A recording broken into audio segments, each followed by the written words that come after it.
Heat stress training camp, Ironman triathletes. A heat stress training camps for endurance sport, a descriptive case study of successful monitoring in 2 Ironman triathletes. This is a case study by Ed Maunder, Andrew Keatling, Christopher Stevens, and Daniel Plews. It's presented by me, Zach Moore, on November 16th, 2021. Abstract. Triathlon is an endurance sport that requires an athlete to swim, bike, and run consecutively for a given distance and within a specific amount of time. Many athletes compete against one another for the fastest time, while others are simply happy just finishing the event because of its difficulty. There are different distances of triathlon. Sprint and Olympic triathlons are the shorter distances. Then there are long course distances that are 70.3 miles and 140.6 miles. The long course distances are typically held by a company known as Ironman, and the 140.6 mile race is also known as the Ironman distance. This case study focuses on heat stress monitoring for 2 Ironman distance triathletes and the effect heat has on their body. The testing was conducted using a Polar and Garmin monitoring device, with baseline testing done indoors in New Zealand. The heat stress portion of the testing was monitored outdoors in Kona, Hawaii. My personal experience with heat stress during Ironman Waco 70.3 is also discussed. What is an Ironman? Ironman distance races developed in Hawaii in the late 1970s. The first race was organized to settle an argument of which athlete was more fit, swimmers, cyclists, or runners. The task ahead of the 12 original athletes was a 2.4 mile swim, a 112-mile bike ride, followed immediately by a full marathon, 26.2 miles. The winner of the first race completed the distance in less than 12 hours and was given the title Ironman. Today, Ironman has turned into a global organization that hosts triathlon events all over the world.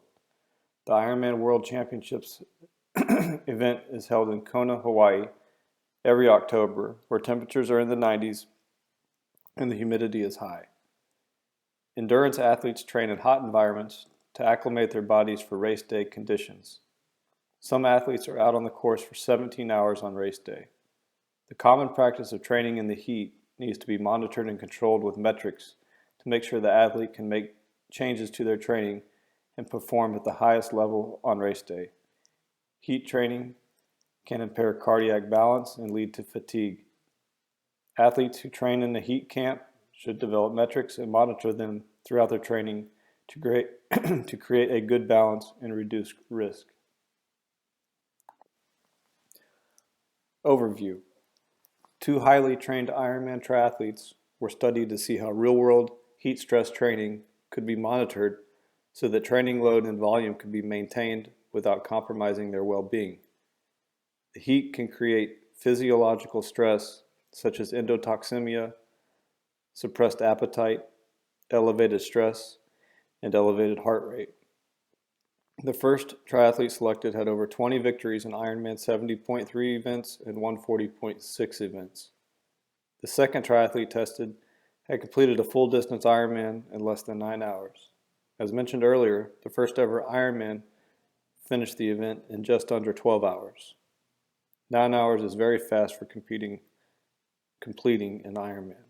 The 3-week heat training camp took place in Kona, Hawaii, with the intentions of the camp to complete 2 weeks prior to a race. They'd be performing in a hot climate. The average ambient temperature was recorded using a bicycle power meter. All the heat training sessions in Hawaii were performed outdoors with an average temperature of 86 degrees. The baseline pre-testing was conducted in New Zealand, where the temperature was 64 degrees. Some of the baseline training was done indoors, and some of it was done outdoors. The 3 lab assessment baselines for the project were done 4 weeks prior to heat camp, and 1 week prior to heat camp, and 3 days after returning to New Zealand. The laboratory assessment.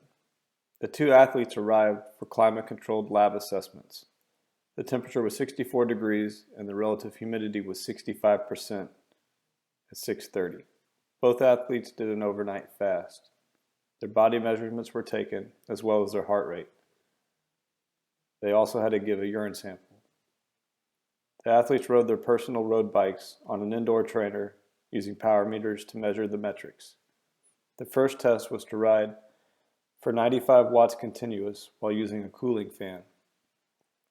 They then increased output by 35 watts every 3 minutes until they reached level 1.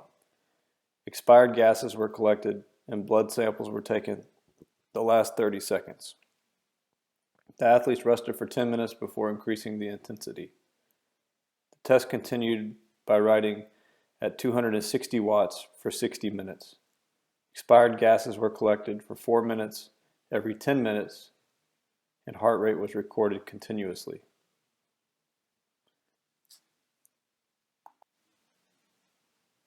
Triathlete monitoring. The well-being of the athletes was monitored. Fatigue, sleep, muscle soreness, stress, and mood were the 5 measures the study focused on. These scales were recorded 3 days prior to baseline training, and the metrics heart rate, pace, and power output were recorded during the training exercises. Training load was selected as the KPI, and the statistics were measured on both athletes. Table 1 shows the physiological data recorded and the results from the exercise data from pre-camp to post-camp. There were possible increases in blood lactate concentration.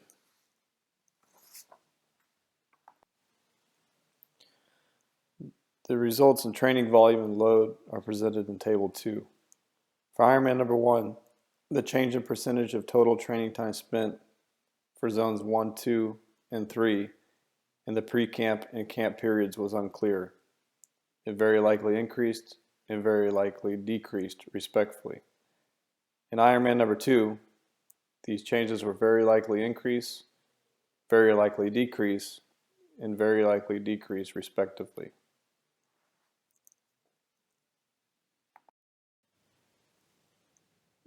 Table number 3 shows walking heart rate. Heart rate was largely maintained throughout the case study in both athletes. In Ironman 1, changes in weekly mean heart rate expressed were unclear. In Ironman 2, week-to-week changes were unclear, except for a possible increase during the last week of the heat stress training camp. When the pre-camp period was compared with the heat stress training camp as a whole, Ironman 1 exhibited a possible increase in heart rate, whereas Ironman 2 showed an unclear change. There appears to be some tendency towards lower heart rate as the camp progressed in Ironman 1. For instance, on the first day of the camp, Ironman 1 performed an aerobic recovery session in which the mean power was 217 watts with a mean heart rate of 120 beats a minute.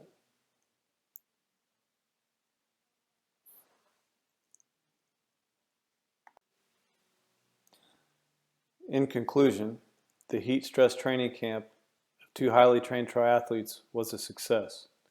Heat stress training camps using metrics and monitoring is highly recommended for improving the well-being of endurance athletes.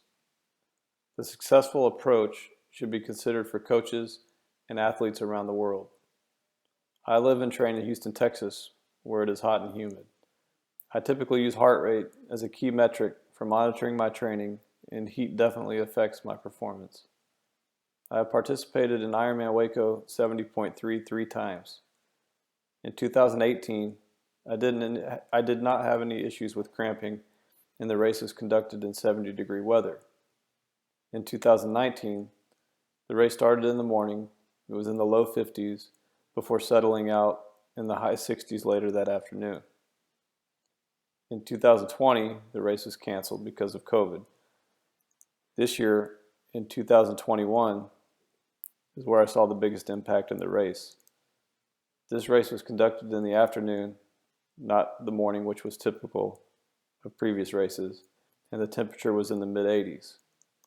I finished the race, but was severely dehydrated, and I was sick on the last 6 miles of the run. If I would have better prepared with a heat stress training camp and monitored my training, I could have focused on a different nutrition plan, made adjustments during the race, and performed at a higher level and finished with a better time. Thank you for reviewing my presentation. The reference for the case study is provided here.